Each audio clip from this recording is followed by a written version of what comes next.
दोस्तों, क्या आपको बार बार थकान, वजन में बदलाव, बाल झड़ना या मूड स्विंग्स होते हैं और हर बार आप यही सोचते हैं कि शायद ये डाइट, मौसम या तनाव की वजह से हो सकता है असली वजह आपके थायराइड हार्मोन हो। लेकिन ये आपको पता कैसे चले? इसका सबसे आसान और पक्का तरीका है सही समय पे सही ब्लड टेस्ट करवाना। आज मैं आपको बताऊंगा कि थायराइड के लिए कौन कौन से ब्लड टेस्ट जरूरी हैं, क्यों करवानी चाहिए और हर टेस्ट में हमें क्या जानकारी मिलती है। नमस्कार दोस्तों, मैं डॉक्टर देवांशु गुप्ता आपके अपने यूट्यूब चैनल डायडॉक हेल्थ पर आपका स्वागत है। थायराइड एक छोटी सी ग्रंथि है जो हमारे गले के सामने होती है, लेकिन इसका असर सिर से लेकर पांव तक हमारे शरीर के हर हिस्से पर पड़ता है। ये ग्रंथि T3 और T4 नाम के हार्मोन बनाती है जो हमारे शरीर के मेटाबॉलिज्म को कंट्रोल करते हैं। यानी हमारी energy, digestion, heart rate, mood, skin, hair सब कुछ इस पर डिपेंड करता है।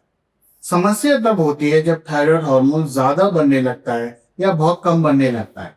लेकिन सिर्फ सिम्टम देखकर यह तय करना मुश्किल है कि आपकी थायराइड ग्लैंड सही काम कर रही है या नहीं, क्योंकि इसके लक्षण अक्सर ऐसे होते हैं जिन्हें लोग नॉर्मल लाइफ का हिस्सा मानकर इग्नोर कर देते हैं, जबकि इन्हें लाइटली लेना खतरनाक हो सकता है। और हाँ, अगर आप ये जानना चाहते हैं कि थायराइड के कौन कौन से लक्षण होते हैं जिन्हें लोग अक्सर नजरअंदाज कर देते हैं, तो उस पर मैंने पूरी डिटेल वीडियो बनाई है। आप ऊपर आई बटन पर क्लिक करके वो वीडियो देख सकते हैं। उसमें आपको सिम्टम्स के बारे में स्टेप बाय स्टेप पूरी जानकारी मिलेगी। अब बात करते हैं ब्लड टेस्ट। एक सिंपल ब्लड टेस्ट से हमें साफ पता चल जाता है कि आपकी थायराइड की फंक्शन नॉर्मल है, ज्यादा एक्टिव है या वो कम एक्टिव है। इसमें सबसे पहला और सबसे जरूरी टेस्ट है TSH, यानी थायराइड स्टिमुलेटिंग हार्मोन का टेस्ट। ये हार्मोन आपकी पिट्यूटरी ग्लैंड बनाती है और इसका काम है थायराइड ग्लैंड को सिग्नल देना कि कितने हार्मोन बनाने हैं। अगर TSH ज्यादा है तो इसका मतलब होता है कि थायराइड हार्मोन कम बन रहा है, यानी हाइपोथायराइडिज्म। और अगर TSH बहुत कम है तो इसका मतलब थायराइड हार्मोन बहुत ज्यादा बन रहा है, यानी हाइपरथायराइडिज्म। TSH को मैं एक छोटा सा थर्मोस्टेट की तरह आपको समझाता हूँ। जैसे कमरे का तापमान कंट्रोल करने के लिए AC को सिग्नल दिया जाता है, वैसे TSH थायराइड को सिग्नल देता है कि अगर हार्मोन कम है तो TSH बढ़ जाएगा ताकि थायराइड हार्मोन ज्यादा मेहनत करे। अगर हार्मोन ज्यादा है तो TSH कम हो जाएगा ताकि थायराइड हार्मोन के प्रोडक्शन को शरीर में कम किया जा सके। लेकिन सिर्फ TSH देखने से पूरी कहानी साफ नहीं होती, इसलिए हमें फ्री T4 और फ्री T3 जैसे टेस्ट भी कराने पड़ते हैं। ये दोनों असली थायराइड हार्मोन है जो आपके खून में सर्कुलेट करते हैं और आपके शरीर के हर सेल तक पहुंचते हैं।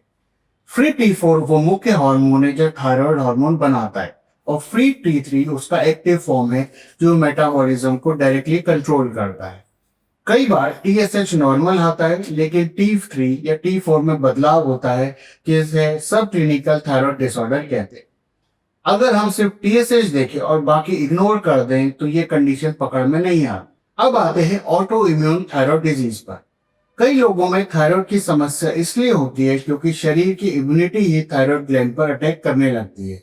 इसे ऑटो इम्यून कंडीशन कहते हैं। हाइपोथायराइडिज्म में सबसे कॉमन है हैशिमोटो थायराइडाइटिस और हाइपरथायराइडिज्म में कॉमन है ग्रेव्स डिजीज। इन कंडीशंस को पहचानने के लिए हमें एंटी-TPO एंटीबॉडीज और कभी कभी TRAB एंटीबॉडीज यानी कि thyroid stimulating hormone receptor antibodies का टेस्ट कराना पड़ता है। एंटी-TPO एंटीबॉडीज का मतलब है कि आपका इम्यून सिस्टम थायराइड पेरोक्सिडेज नाम के एंजाइम के खिलाफ एंटीबॉडीज बना रहा है, तो थायराइड हार्मोन प्रोडक्शन के लिए जरूरी।